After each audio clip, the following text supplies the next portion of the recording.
নমস্কার বন্ধুরা, আপনারা শুনছেন অর্কিড অরিজিনালস। জীবন সমুদ্র থেকে তুলে আনা টুকরো টুকরো সম্ভার দিয়ে সাজানো আমাদের এই আয়োজন। আমাদের কাজ আপনাদের ভালো লাগলে অবশ্যই চ্যানেলটিকে সাবস্ক্রাইব করে পাশে থাকবেন। আমাদের আজকের নিবেদন, বৃষ্টি আসবে।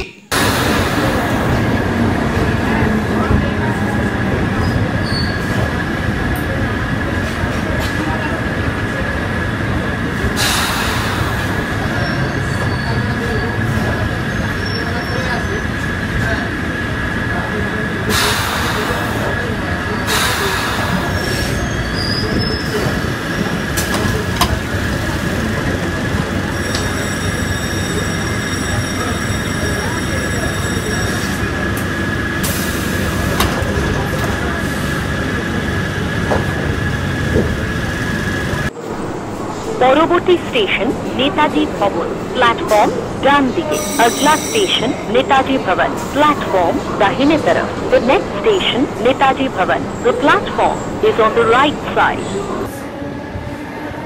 ঘোষিকার কথাগুলো মন দিয়ে শুনছিল রিতম। বেশ লাগে এই যান্ত্রিক কণ্ঠস্বরটা। প্রতিদিনের যাত্রাপথে প্রত্যেকটা স্টেশন আসার আগে বা পরে এই জানান দেওয়াটা বেশ উপভোগ করে রিতম। রিতম থাকে গিরিশ পার্কের কাছে, অফিস টালিগঞ্জ, তাই মেট্রোটাই পছন্দ করে রিতম। একটা জার্নিতেই সোজা অফিস। টালিগঞ্জ স্টেশনে নেবে ইউনিকিউ মার্কেটিংয়ের অফিস 2-4 পা। আজও অফিস ফেরত মেট্রোতে উঠে একটা সাইডে দাঁড়িয়েছিল রিতম। চোখ বুজে অনুভব করছিল ঘোষিকার কণ্ঠস্বরের মৃদুলতা। হঠাৎ একটা ঝাঁকুনিতে চোখ মেলে তাকিয়ে দেখে ট্রেনটা টানেলে দাঁড়িয়ে গেছে। বিভিন্ন যাত্রীর মন্তব্য ভেসে আসছে কানে। হঠাৎ নজরে পড়ে একটু দূরে লেডিস সিটে বসে আছে অল্প পৃথুলা এক মহিলা। রিতমের মনে হয় মহিলাটি যেন তার চেনা। স্মৃতির পাতা উল্টাতে উল্টাতে মনে পড়ে শ্রীতমার কথা। কিন্তু শ্রীতমা তো ছিল বেশ ছিপছিপে, মুখটা অনেকটাই একই রকম। কিন্তু যদি শ্রীতমা না হয়? রিতম এগিয়ে কথা বলতে গিয়েও পিছিয়ে আসে। শ্রীতমা না হলে ব্যাপারটা খুব একটা সুখকর হবে না। ট্রেন চলতে শুরু করেছে। ট্রেনের দুলুনির সঙ্গে নিজের মাথার মধ্যেও একটা দুলুনি অনুভব করে রিতম। শ্রীতমাকে লাস্ট দেখেছে তা প্রায় বছর 18 আগে, শ্রীতমার বিয়েতে। একটু দেরিতেই বিয়ে করেছিল শ্রীতমা। তারপর যা হয়, যোগাযোগের অভাবে বন্ধুত্বের বাঁধন আলগা হতে থাকে। রিতম আবার একবার তাকায় মহিলাটির দিকে। মেলাতে থাকে স্মৃতির সাদা কালো ছবির সাথে আজকের ছবি। রিতম দেখে মহিলাটি মাঝে মাঝে দুহাতের আঙুলগুলো মটকাচ্ছে। এই অভ্যেসটা শ্রীতমারও ছিল। এই নিয়ে কত হাসাহাসি মজা হতো উৎপলদার কোচিংয়ে। কোনো সময় ইচ্ছে করেই সুবিমলটা আঙুল মটকে শব্দ করত। শ্রীতমা, এদিকে নজর দে, আঙুল মটকালে অঙ্কের উত্তর মিলবে না। শ্রীতমা প্রখর দৃষ্টিতে তাকাতো সুবিমলের দিকে, আর সেই নিয়ে নানা ফিসফিসানিতে সরগরম হয়ে উঠত কোচিং ক্লাস। কোচিং থেকে ফেরার পথ টুকরো টুকরো হাসির ফুলকিতে ভরে যেত। একদম শেষ পর্যন্ত হেঁটে যেত শ্রীতমা আর রিতম। দুজনের বাড়ির মাঝে একটা গলির তফাৎ। শ্রীতমাকে পৌঁছে দিয়ে ঘুরে বাড়ি ফিরত রিতম। একদিন নানা হাসি হুল্লোড়ের মাঝে সুবিমলটা ফট করে বলে বসল, আচ্ছা রিতম, তুই তো প্রেম করতে পারিস? কেন, তুই কি প্রেমের ঘটকালি করছিস? আর ঘটকালি করার কি আছে? এই সামনেই যখন পাত্রী আছে তখন বেশি খোঁজাখুঁজি করার দরকার কি? অন্যরা হই হই করে ওঠে। চর্চার একটা বিষয় পাওয়া গেছে ভেবে সবাই চেপে ধরে রিতমকে। অরুণাংশু রিতমের গালটা টিপে বলে, খুব ডুবে ডুবে জল খাওয়া হচ্ছে, তাই না? সেই প্রেমিকটা কে রে সুবিমল? আমাদের চেনা কেউ? রাখ তো তোর যত সব আজে বাজে কথা। সুবিমলটাকে তোরা নতুন চিনছিস? তবুও কেউ বিশ্বাস করতে চায় না। শ্রীতমা, অজন্তা, কিংশুক এটা নিয়ে আলোচনার ফুলঝুরি ছড়ায় কোচিং থেকে ফেরার পথে। সুবিমল শুধু একটু একটু মুচকি হেসে রং মশালে ইন্ধন দিয়ে যাচ্ছিল, কিন্তু কোনো সিদ্ধান্তেই আসতে পারলো না কেউ, এমনকি রিতমও না। সুবিমল ঘুরে নিজের গলিতে ঢুকে যাওয়ার আগে কৌতূহলটাকে উস্কে দিয়ে বলে যায়, পরবর্তী অংশ আগামীকাল, চলি রে, টাটা। হাত নেড়ে চলে যায় সুবিমল। বাকি রাস্তাটায় শুধু রিতম আর শ্রীতমা। কি রে, চুপ করে গেলি যে? আমাকে বলবি না কে সেই মেয়েটা? আরে আরে কথা দিচ্ছি, কাউকে বলবো না, বিশ্বাস কর। হ্যাঁ রে, আমাদের চেনা কেউ? আরে সুবিমলটা একটা আস্ত খ্যাপা, হুজুগ লাগিয়ে দিতে ব্যাটার জুড়ি নেই। সুবিমলের সব কথা কিন্তু মিথ্যে হয় না রিতম। তাহলে তুই কি বলতে চাস? কি বলতে চাস? আমি প্রেম করছি, আমি জানলাম না, আর সুবিমল জেনে গেল? নিশ্চয়ই কোনো সূত্র বা ইঙ্গিত পেয়েছে সুবিমল। আচ্ছা, কদিন আগে তোর দুঃসম্পর্কের কোন মাসির মেয়ে এসেছিল? অর্পিতা না কি যেন নাম, সে নয় তো? আহ শ্রীতমা, অর্পিতা আমার চেয়ে 2 বছরের বড়, আমি অর্পিতা দি বলি। আরে বাবা সত্যি বলছি, এমন কোনো ঘটনা ঘটেনি আমার। তুই এত এক্সাইটেড হচ্ছিস কেন, এটাই তো আমি বুঝতে পারছি না। আমার নামে মিথ্যে রটাবে কেন ওই সুবিমলটা? আহা, প্রেম করা তো স্মাগলিং নয় যে পুলিশ হাত করা লাগাবে। যাক, তুই যে প্রেম করিসনি এটা শুনে বেশ নিশ্চিন্ত হলাম। তোকে যে শার্লক হোমসের বইটা দিতে বলেছিলাম, এনেছিস? এই রে, একদম ভুলে গেছি, কাল কোচিংয়ে ঠিক নিয়ে যাবে। মনে থাকবে তো? আরে বাবা থাকবে। রিতম মাথা নাড়ে। শ্রীতমা ওদের বাড়ির গেটটার কাছে দাঁড়িয়ে। রিতম চলে যাচ্ছিল, শ্রীতমার ডাকে ফিরে আসে। শ্রীতমা রিতমের মাথার চুলটা ঘেঁটে দিয়ে বলে, শোন, প্রেম করতে গেলে না এলেম লাগে, বুঝলি? কাল বইটা সবার সামনে দিবি না, মনে থাকে জানো। রিতম শ্রীতমার কথার মাথা মুন্ডু না বুঝে তাকায় শ্রীতমার দিকে। ততক্ষণে শ্রীতমা চলে গেছে বাড়ির ভেতর। রিতম অনুভব করে কেমন একটা ভালো লাগা উঁকি দিচ্ছে তার মনের গহনে। পরদিন উৎপল্লা 5:30টার কোচিং ক্লাসে সবাই উপস্থিত। স্যার আজকে ত্রিকোণমিতি বোঝাচ্ছেন। সবার নজর কিন্তু সুবিমলের দিকে। উৎপল্লা সেটা লক্ষ্য করে বলে, সুবিমলের মুখের দিকে তাকিয়ে লাভ নেই, আমার খাতার দিকে নজর দে। পরীক্ষায় না হলে এই ত্রিকোণমিতিতে রসগোল্লা কেউ আটকাতে পারবে না। অজন্তা কিছু একটা বলতে যাচ্ছিল সুবিমলকে দেখিয়ে, রিতমই সামলে নেয়। কালকের বীজগণিতের অঙ্কগুলো দেখবেন না স্যার?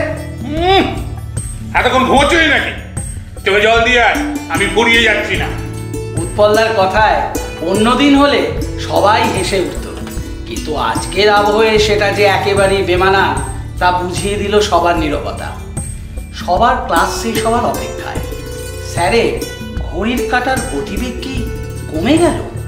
স্যারের সতর্কবার্তা শোনার পরও সবার চোখ চলে যাচ্ছে সুবিমলের দিকে, আর সুবিমলটা তাড়িয়ে তাড়িয়ে অনুভব করছে সেটা। অবশেষে সময়ের পথ ধরে 9-এর ব্যাচ চড়াই পাখির দলের মতো বাইরে কিচিরমিচির শুরু করে দিয়েছে। ছুটি পেতেই হুড়োহুড়ি করে সবাই জমে জগাদার তেলে ভাজার দোকানে। সুবিমল নির্লিপ্ত। তোরা বোধহয় রিতমের কেসটা নিয়ে খুব চিন্তিত, তাই না? শালা, থপ মারার জায়গা পাসনি না? আমার সম্বন্ধে কি জানিস? হ্যাঁ, এখনই তোকে বলতে হবে। বলবো, নিশ্চয়ই বলবো, তবে একেবারে শুধু মুখে। সবার চাঁদায় প্রত্যেকের হাতে চলে এলো জগাদার স্পেশাল সিঙ্গারা। সুবিমলের ভাগে দুটো, সেটা কেন বলার প্রশ্ন রাখে না। সুবিমল আলতো করে সিঙ্গারায় কামড় বসিয়ে বলে, জানি তোরা ব্যাপারটা নিয়ে খুবই ভাবছিস, তবে আমার মনে হয় তোরা আমার কথাটা ঠিক বুঝতে পারিসনি। আমি জাস্ট একটা সম্ভাবনার কথা বলছি মাত্র। এই ভ্যান তারা ছাড় তো সুবিমল, স্পষ্ট করে বলতো ব্যাপারটা কি? আচ্ছা, আজব কথা। প্রেম করার সম্ভাবনা আছে সেটা রিতম বুঝলো না, তুই বুঝে গেলি? আরে সেই জন্যই তো আমি সুবিমল আর ও রিতম। ফালতু ভ্যাটাস না তো সুবিমল, ব্যাপারটা কিন্তু সাসপেন্স থেকে এবার বোরিং হয়ে যাচ্ছে। আরে আমি যে প্রবাবিলিটির কথাটা বলছি সেটা কিন্তু একবারেই ভুল কিছু নয়। এই কোচিন থেকে ফেরার পথে শেষ পর্যন্ত কারা দুজন অবশিষ্ট থাকে একবার ভেবে দেখেছিস কথাটা? বাকি রাস্তাটা কিন্তু কম নয়। কারণ ওই তুই তো তোদের গলিতে ঢুকে যাওয়ার পর রিতম এরে থেমে গেলি যে, আরেকজনের নামটা বল। শ্রীতমা, ঠিক কিনা? তাহলে এই বাকি পথটা এই রিতম আর শ্রীতমা এরা দুজনে প্রেম করতেই পারে। এটা একটা জাস্ট ওই প্রবাবিলিটির কথা বললাম। কি শ্রীতমা, রিতম কিন্তু পাত্র হিসেবে একবারে ফেলনা নয়, লেখাপড়াও বেশ ভালো, আমার মতো টেনে টুনে পাস নয়। এতক্ষণে শ্রীতমার চোখ মুখ লাল হয়ে গেছে। হাতে রাত খাওয়া সিঙ্গারাটা রাস্তায় ছুঁড়ে দিয়ে বলে, তোরা বড্ড ফালতু ইয়ার্কি মারিস। হন হন করে এগিয়ে যায় শ্রীতমা। বাকিরা এগিয়ে গিয়েও শ্রীতমার রাগ ভাঙাতে পারে না। সুবিমল টোন কেটে বলে, আচ্ছা ঠিক আছে, এই পাত্র না পছন্দ হলে অন্য পাত্র দেখে দেবো খন। ওরে আমার হাতে অনেক ভালো ভালো পাত্র আছে। সেদিন একাই বাড়ি ফিরেছিল শ্রীতমা। রিতম শেষ পর্যন্ত শ্রীতমার বাড়ি এসে ডাকতে শ্রীতমা বেরিয়ে এসে বলেছিল, আমি আর উৎপলদার কাছে পড়বো না। আরে বাবা, বন্ধুদের ইয়ার্কি এত গায়ে বাগিস কেন তুই? নে ধর তোর শার্লক হোমসের সাইন অফ 4। বইটা শ্রীতমার হাতে ধরিয়ে দিয়ে কিছুটা গিয়ে পিছনে তাকায় রিতম। দেখে শ্রীতমা গেটের কাছে তখনও দাঁড়িয়ে। রিতম মুচকি হেসে এক রাশ ভালো লাগায় বুঁদ হয়ে বাড়ি ফেরে। কবেকার কথা এখনো মনে আছে রিতমের, যেন ঝর্ণার মতো ঝরে পড়ছে ঝমঝম করে মনের গভীরে। ঝমঝম শব্দের মধ্যেই ঘোষিকার কণ্ঠস্বর শুনে স্তম্ভিত ফেরে রিতমের। ট্রেনটা গিরিশ পার্কে ঢুকছে। রিতম একটা দীর্ঘশ্বাস ফেলে কাঁধের ব্যাগটা ঠিক করে নিয়ে এগিয়ে যায় গেটের দিকে। দরজা খুলে যেতেই প্ল্যাটফর্মে নেমে কি যেন খুঁজতে থাকে লোকজনের ভিড়ে। পায় না। অবচেতনে চলন্ত সিঁড়ির দিকে এগোয়। সিঁড়িতে পা দিয়ে শরীরটাকে গতানুগতিকতায় ভাসিয়ে দিতে গিয়ে অনুভব করে একটা নরম হাতের ছোঁয়া। ঘুরে তাকাতেই দেখে ট্রেনের সেই সালোয়ার কামিজ পরা মেয়েটা। কিরে, চিনতে পারছিস না না চিনতে চাইছিস না, কোনটা? দুটোই। কামরায় তোকে দেখেছি, কিন্তু ভাবছিলাম তুই যদি ওই শ্রীতমা না হোস তাহলে এক মারাত্মক কেলেঙ্কারি হতো। বেশ হতো। একরাশ লোক তোর দিকে তাকিয়ে নানা প্রশ্ন করতো, মেয়েটা সিট ছেড়ে সপাট একটা চর কষাতো তোর গায়ে। তাহলে তাহলে তোর এরকম অভিজ্ঞতা আছে বুঝি? না থাকলেও অনুমান করতে পারি। রিতমরা এমনই হয়, যদির নড়বড়ে সাঁকোতে কিছুতেই নদী পার হতে পারে না, মানে চায় না আর কি। বাবা, এ তো দেখছি কাব্য প্রতিভা দোরগোড়ায় কড়া নাড়ছে। কি লেখালেখি ধরেছিস না সাহিত্যিক কর্তার পাল্লায় পড়েছিস? সে সৌভাগ্যের কোনোটাই হয়নি রে রিতম। কাজ পাগল কর্তার ধ্যান জ্ঞান শুধু অফিস। তা এতদিন পর তোর সাথে দেখা, তো সব কথাই চলন্ত সিঁড়িতেই শেষ করে দিবি? বেশ কথার খই ফুটেছে তোর মুখে। আগের সেই চুপচাপ অল্পেতে রেগে যাওয়া শ্রীতমা একেবারে ভ্যানিশ। চ বাইরে গিয়ে একটা কোথাও বসে কথা হবে। তোর তোর হাতে সময় আছে তো? আমার এখন অফুরন্ত সময়। দুজনে হাসতে হাসতে বেরিয়ে আসে স্টেশন থেকে। একটু দূরেই একটা রোল চাউমিনের স্টল। কি খাবি বল? রোল, চাউমিন না মোমো? কিন্তু এই এই এই দাঁড়িয়ে? আরে দাঁড়িয়ে কেন? ওই গাছটা বাঁধিয়ে দেয়া হয়েছে কি জন্যে? জানিস শ্রীতমা, ফেরার পথে রোজ দেখি জোড়ায় জোড়ায় বসে আছে। আজ নেই কেন? তারা হয়তো জেনে গেছে আজ আমরা আসবো, তাই আমাদের জায়গা ছেড়ে দিয়েছে। আরে বল না, কি খাবি?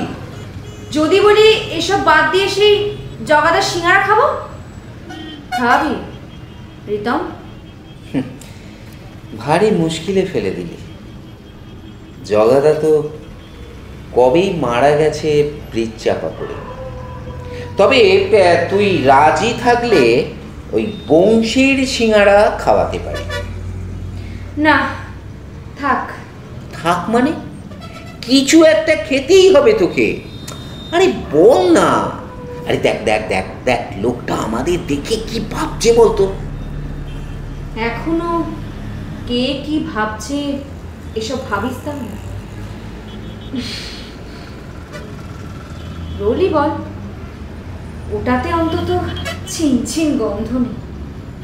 রিতম হেসে দুটো এগ চিকেন রোলের অর্ডার দিয়ে আসে। কৃষ্ণচূড়া গাছটার শান বাঁধানো বেদিটাতে দুজনে বসে চুপচাপ কিছুক্ষণ যেন একে অপরকে জড়িত করে নিচ্ছে। রিতম প্রথম কথা বলে, তোর খবর বল। শুনেছিলাম তোর একটা ছেলে। হ্যাঁ, আমার খবর রাখিস তাহলে। ছেলে ম্যাঙ্গালোরে ইঞ্জিনিয়ারিং পড়ছে। হ্যাঁ রে, সুবিমল, অরুণাংশু, অজন্তা, ওদের খবর জানিস? অজন্তার বিয়ে হয়েছে কসবা রথতলায়, ব্যাস এইটুকুই জানি। আর অরুণাংশু ঠিকই আছে, ওদের পাড়ায় কেক প্যাটিসের দোকান করেছে। আর সুবিমল, সেই ডব মাস্টার জেনারেলটা? সুবিমলটা মারা গেছে রে। কোন মেয়েকে ভালোবাসতো, সে বেটা চুগলি দিল, ব্যাস দড়িতে ঝুলে পড়ল সুবিমলটা। তা সে বছর 12 আগের ঘটনা। দোকানের ছেলেটা দুটো রোল দিয়ে যায়। এরপর টুকরো টুকরো স্মৃতি ছড়িয়ে পড়ে দুই বন্ধুর কথায়। কখনো হাসি, কখনো কপট রাগ, কখনো বা নিস্তরঙ্গ কথার স্রোতে কেটে যায় বেশ কিছুটা সময়। কিরে, বাড়ি যাবি না? যাব, কিন্তু কেন যাব বলতো? আবার আবার সেই কাব্য। আরে বাপের বাড়িতে কদিন থাকবি? বড় বাবু একদিনের ছুটি দিয়েছে, কালই চলে যাব। হাঁটতে হাঁটতে ওরা এখন রিতমের বাড়ির কাছে। শ্রীতমা থমকে দেখে বাড়িটা। রং উঠে গিয়ে আগের জৌলসান নেই। গেটটা ভেঙে গেছে। পাশের ছাতিম গাছটা কেমন যেন মন মরা। তোর ঘরটা ওই দোতলার বাঁ পাশে। একবার এসেছিলাম। কি রে, চুপ করে গেলি যে? আমাকে এগিয়ে দিয়ে আসবি না সে উৎপলটা কোচিং থেকে ফেরার মতো? মনে নেই তুই আমাকে এগিয়ে দিতিস? একবার আমাদের বাড়িতে আসবি না? মা খুব খুশি হতো। না রে, তোর বউ যে আমাকে সতীন ভাবে তখন? সে সুযোগ থাকলে তো। বাড়িতে এখন থাকি আমি আর আমার মা। নিচের তলাটা ভাড়া দিয়ে দিয়েছি। মানে তুই বিয়ে করিসনি? এমন ভাবে বলছিস যেন খুব অন্যায় করে ফেলেছি। চ তোকে এগিয়ে দিয়ে আসি। সারা রাস্তাটা দুজনে নীরবে হাঁটতে থাকে, যেন ঘোর লাগা দুটো বিচ্ছিন্ন প্রাণ। দূরে কোথাও বৃষ্টি হয়েছে, ঠান্ডা বাতাসটা বারবার দুজনকে এলোমেলো করে দিচ্ছে। শ্রীতমার বাড়ি এসে গেছে।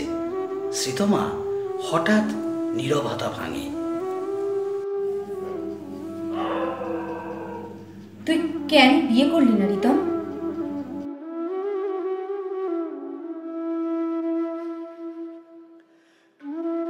উত্তর না দিয়ে চলে যাচ্ছিস যে বড়। উত্তরটা শুনে কি করবি? তবু আমি শুনতে চাই রিতম। তুই তুই চুপ করে থাকিস না। এই আংটিটা চিনতে পারছিস? আংটি? হ্যাঁ, সবুজ পাথরের এই আংটিটা। আমি সবুজ পাথর পছন্দ করতাম বলে আমি কিনে এনেছিলাম। মনে পড়েছে, আমরা বাড়ি থেকে সবাই একবার বিষ্ণুপুর গিয়েছিলাম। সেখান থেকে তোর জন্য এখনো রেখে দিয়েছিস আংটিটা। কথাটা বলে ধীর পায়ে শ্রীতমা গেট খুলতে গিয়েও ঘুরে দেখে রিতম এখনো দাঁড়িয়ে। কিছু ভুলে গেছিস নাকি? না, তেমন কিছু নয়। আচ্ছা, তোর শার্লক হোমসের বইটা তোকে আমি ফেরত দিয়েছিলাম কি? সেই যে রে, সাইন অফ 4। ঠিক মনে করতে পারছি না। না ফেরত দিলেই কি বা ক্ষতি? তুই বড় তর্ক করিস। শুধু বল না ফেরত দিয়েছে কিনা। দিয়েছিস বোধহয়। খুলিসনি কোনোদিন, তাই না? কি জানি। চলি রে, আকাশের অবস্থা ভালো নয়। রিতমের কথাটা শুনে শ্রীতমা ধীর গতিতে চলে যায় বাড়ির ভেতরে। রিতম দ্রুত পায়ে হাঁটতে থাকে। নিজের ঘরে ঢুকে সাইড ব্যাগটা বিছানায় ছুঁড়ে দিয়ে র্যাকে বইটা খুঁজতে থাকে। সব বই নামিয়ে খুঁজে পায় না সাইন অফ 4 বইটা। তাহলে কি বইটা ফেরত দেয়নি শ্রীতমা? তাহলে তাই হবে। রিতম ক্লান্ত হয়ে মেঝেতে বসে পড়ে। হঠাৎ নজরে পড়ে র্যাকের পেছনে একটা কালো মলাটের বই। অমূল্য পাথর খুঁজে পাওয়ার মতো র্যাক সরিয়ে বইটা বার করে আনে রিতম। Sign of 4। বইটা খুলতে যেতেই এক টুকরো হলুদ হয়ে যাওয়া কাগজ শুকনো ফুলের মতো ঝরে পড়ে। কাগজটা তুলে দেখে বিবর্ণ শব্দগুলো আস্তে আস্তে উজ্জ্বল হয়ে উঠছে রিতমের চোখের সামনে। আমি তোর জন্য অপেক্ষা করতে পারি রিতম। সুবিমলের কথাটা সত্যি হলে তোর কোনো আপত্তি আছে? জানাস। হাতে ধরে থাকা টুকরো কাগজটা হঠাৎ ডানা মেলে উঠতে থাকে। এবার বৃষ্টি আসবে।